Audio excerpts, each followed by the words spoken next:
Okay, so right now we're going to talk about Pan-Africanism and why this is a poisonous, stupid idea that only comes from the minds of people who are stuck in ancient books romanticizing African culture thousands of years ago, and people who hate themselves and people who live in a fantasy land. You see, you have to have a childlike fantasy dreaming mind to think that you can unify not only 44 million black people in America, but the whole continent of Africa, as much infighting and tribal fighting as they do, and the whole diaspora around the world. Now, I want you to put yourself into that mind state to think about that. How impossible and what a stupid fantasy that is, trying to unify that great number of people. Pan-Africanism, for example, is not an African concept, but a European concept applied to Africa. You hear that? Pan Africanism, it is not original to black people. It's something that they got from Pan Europeanism, or as you'll see, Pan Germanism, Pan Slavicism. Paralleling such notions as Pan-Slavism and Pan-Germanism, but having little in common with the strong local and tribal loyalties of Africa. A whole generation of post-independence African leaders, educated in Europe and the United States, has proclaimed the ideology of Pan-Africanism, while having their hands full trying to hold together countries torn apart by internal tribal rivalries. Let's hear that one more time. Now, this is the great Thomas Sowell speaking here. Pan-Africanism, for example, is not an African concept, but a European concept applied to Africa, paralleling such notions as Pan-Slavism and Pan-Germanism, but having little in common with the strong local and tribal loyalties of Africa.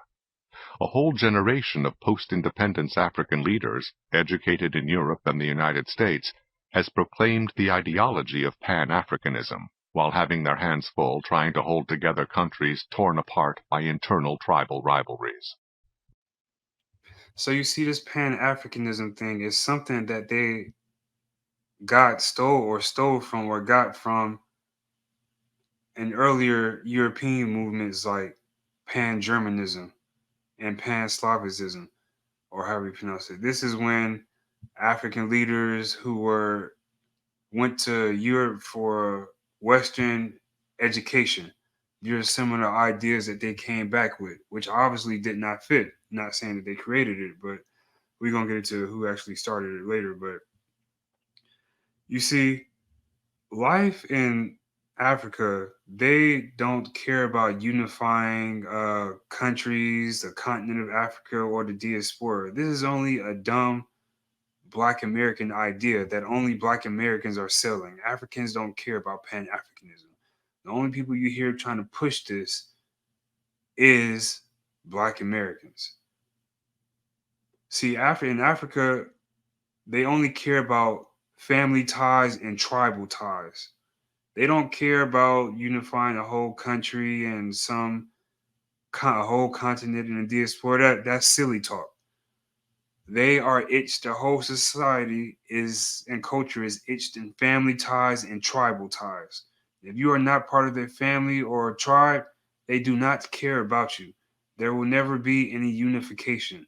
That's why there's always tribal wars and civil wars all across Africa that has been ravaging the whole continent, who knows, since the beginning of time. This is a stupid idea.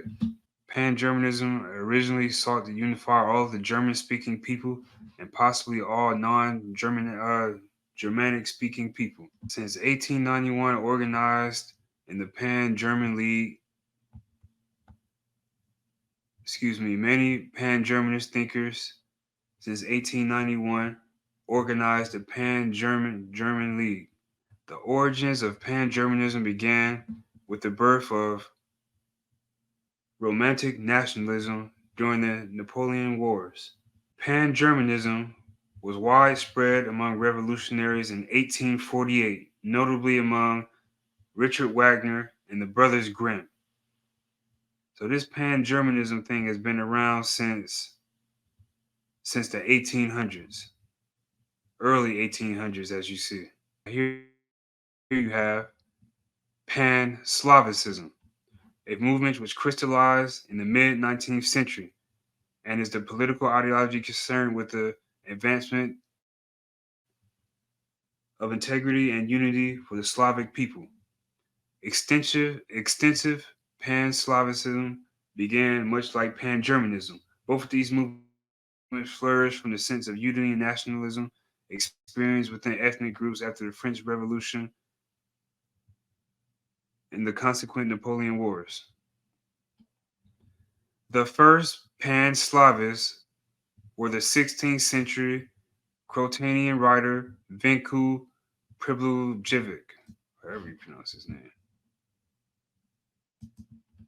So this is something that's really, this idea has been around since the 1500s.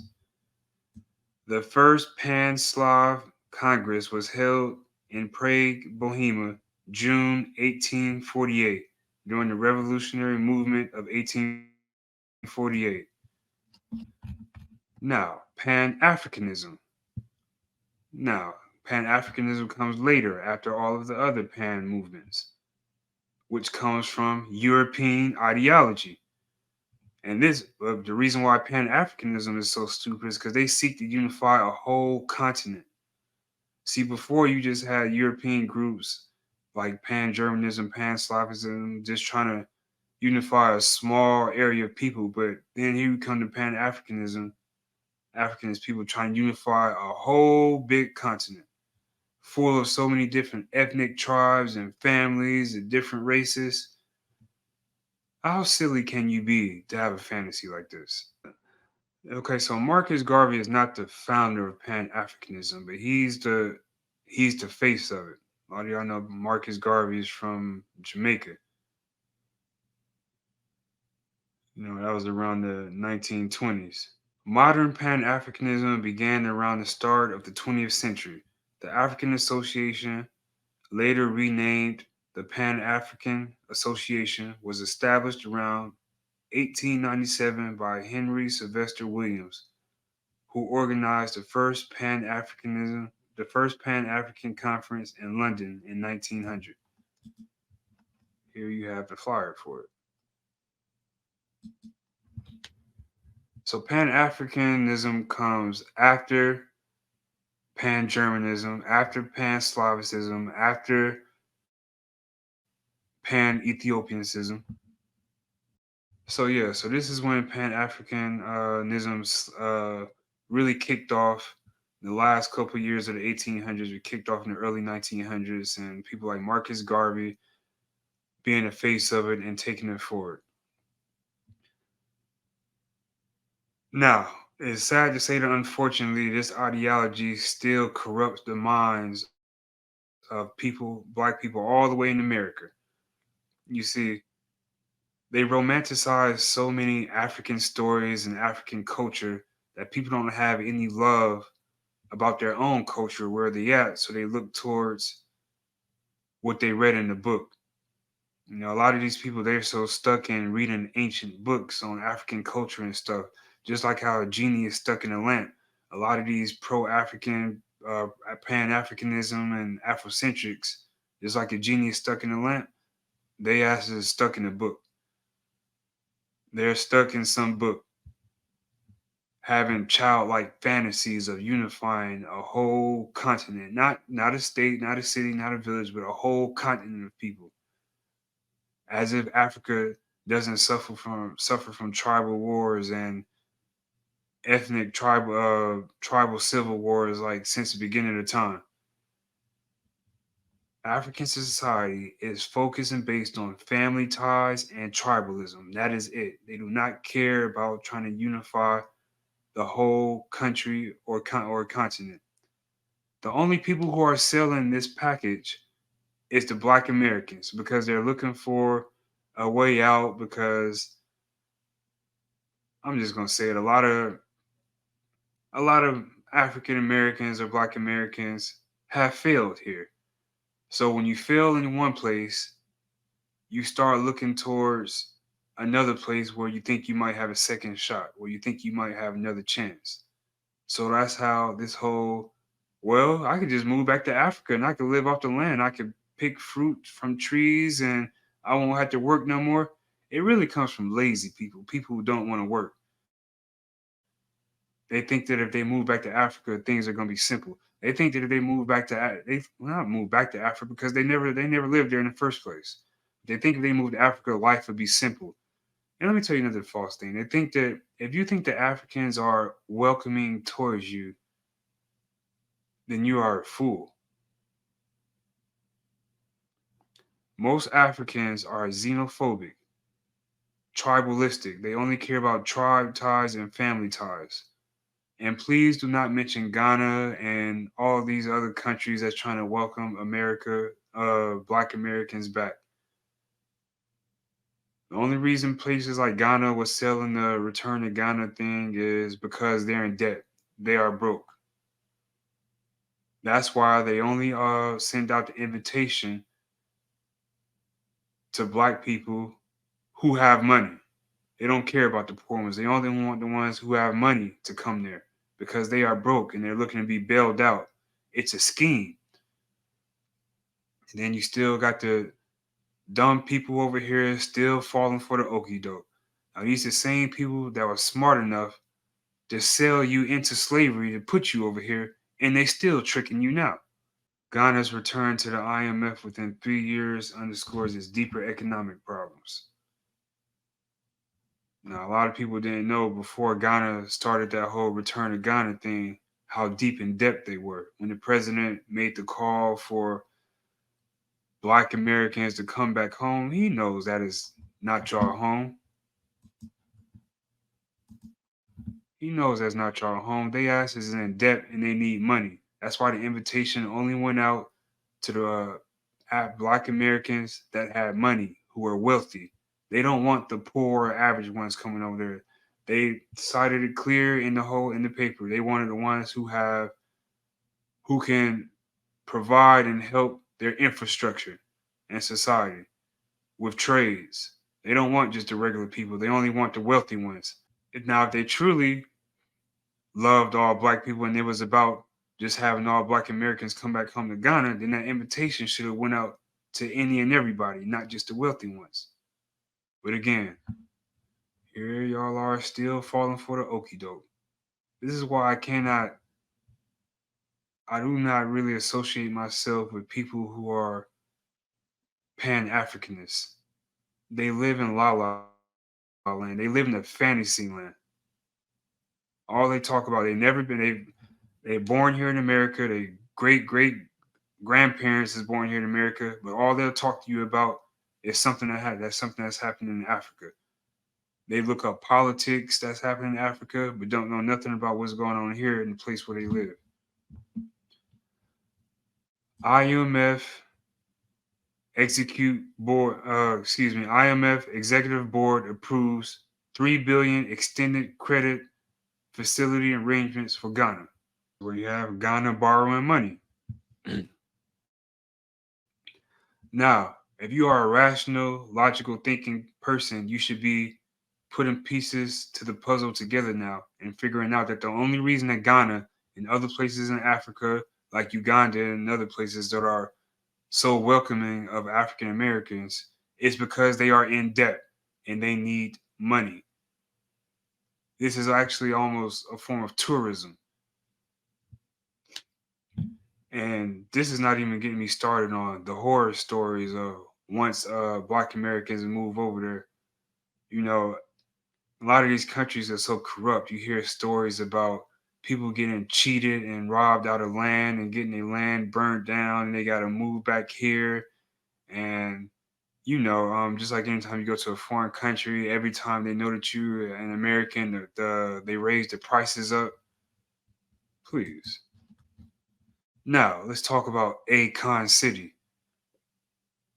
Now, Akon, after he made all his money from Black American culture and rapping, he got the audacity to say negative, derogatory stuff towards Black Americans.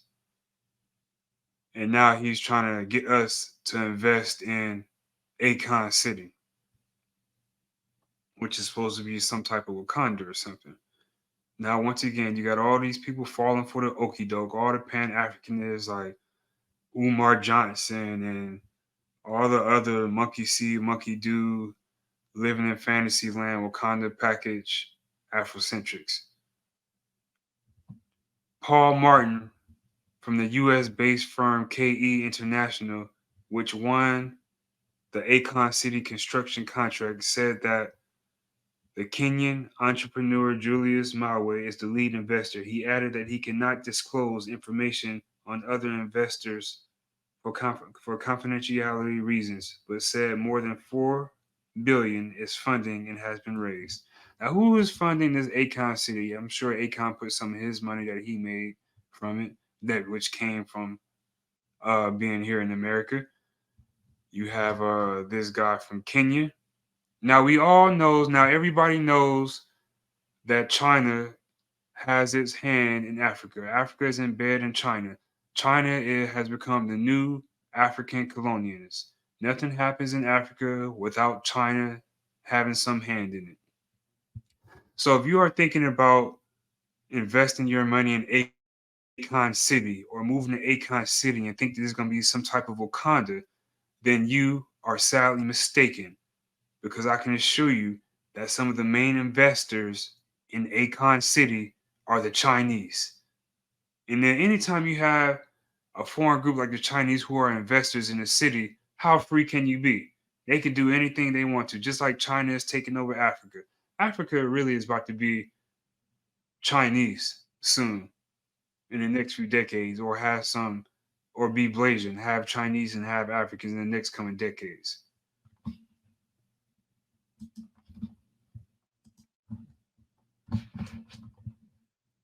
Even in the era of small is beautiful, China remains one of the most active investors in Ghana, with a total of 16 projects worth 98 million so far in 2023, according to Ghana Investment Promotion Center's Jan to June 2023. And this is not even including what type of hand that Ghana has in Senegal. Now, Akon is from Senegal. I think Akon City is supposed to be in Senegal. If you think that China is not an investor in this Akon City and that they won't have control in what happens in this so-called Akon City, then you are sadly mistaken. You will be leaving one oppressor, one colonialist, to join another one. And just geographical location is problematic. This Akon City. Now, Senegal is a Muslim country.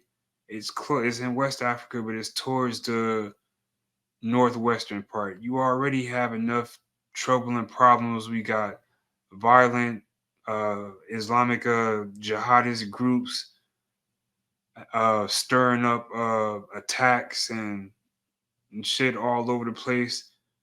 This Akon City is going to be a Muslim city funded by the Chinese. I want you to think about that if you want to go there. You're going to have to worry about all these Arabs from the North Africa coming down and with all these jihadists, extremist attacks, and oh my God, this is a recipe for disaster. But only a full Pan Africanist would like this or would approve of something like this because once again, they have a childlike mind. It's like believing in Santa Claus, and it's a fantasy. Akon claims he received 1 billion credit line from China. Now here it is. He's already telling you that he's gotten money from China. His ass now belongs to the Chinese, just like every other African. So that's it. Pan Africanism is a stupid, dumb fantasy that you have to be almost retarded to believe in or to even support it. You know, I just want you to look at Pan Africanism. I want you to listen, just sit and listen to them talk. All they talk about is Africa and this crazy fantasy about unifying a whole continent of black people, plus another whole continent of 46 million black people, plus all the other people around the planet. I want you to think about all of those people and about unifying. And then think about all of human history of conflict and infighting and tribal warfare, and then think about how stupid of an idea that Pan Africanism is. I'll conclude with that.